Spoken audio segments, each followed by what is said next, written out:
Pris en étau entre la Chine au nord et l'Inde au sud, le Népal est surtout connu du grand public comme le toit du monde. Dans la haute montagne, pas d'accès au réseau électrique. Aussi, les montagnards népalais ont-ils mis en œuvre de nombreuses idées originales.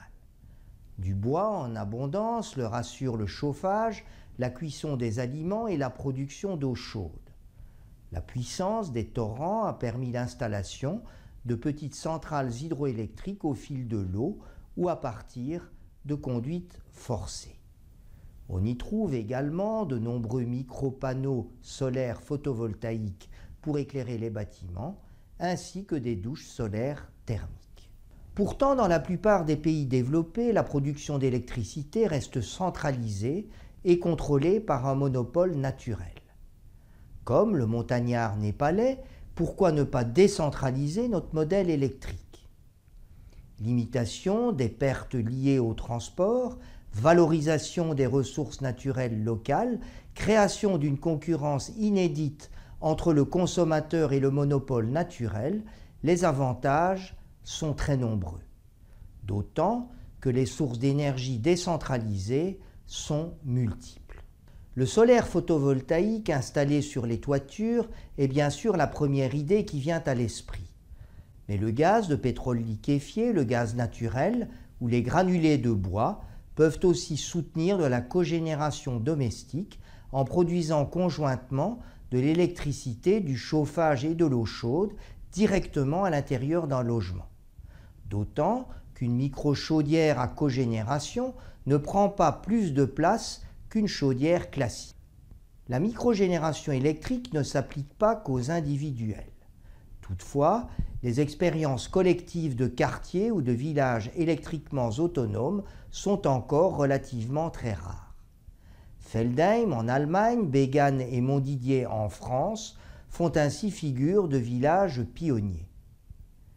Mais construire un village gaulois totalement affranchi de l'empire EDF s'avère plus complexe que la simple écriture d'une bande dessinée. Les difficultés peuvent être financières, mais surtout techniques, notamment en cas d'intempéries, où seule la force de frappe d'EDF peut rétablir rapidement l'électricité. La décentralisation totale reste donc aujourd'hui un leurre.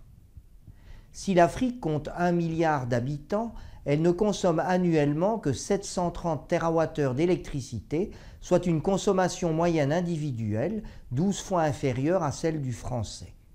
Le taux d'électrification est en moyenne de 42%, mais dans les zones rurales isolées, il peut descendre en dessous de 10%. La construction d'un réseau centralisé pour desservir les régions les moins urbanisées nécessiterait des investissements colossaux. Aussi, les énergies renouvelables représentent-elles une solution très attrayante sur un continent très riche en ressources solaires dans le Sahara, hydrauliques dans la région des Grands Lacs et éoliennes le long des côtes. Avec seulement 30% d'accès à l'énergie, la croissance économique de l'Afrique est aujourd'hui de 5%.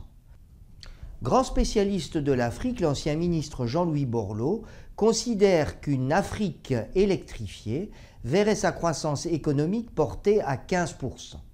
Par effet de ricochet, celle de l'Europe s'amplifierait alors de 2%. L'Afrique représente donc pour l'Europe un étonnant relais de croissance. Vous trouverez les informations détaillées dans mon dernier ouvrage « Croissance, énergie, climat, dépasser la quadrature du cercle » paru aux éditions de Bouc Supérieur. Il est disponible en librairie et sur le net.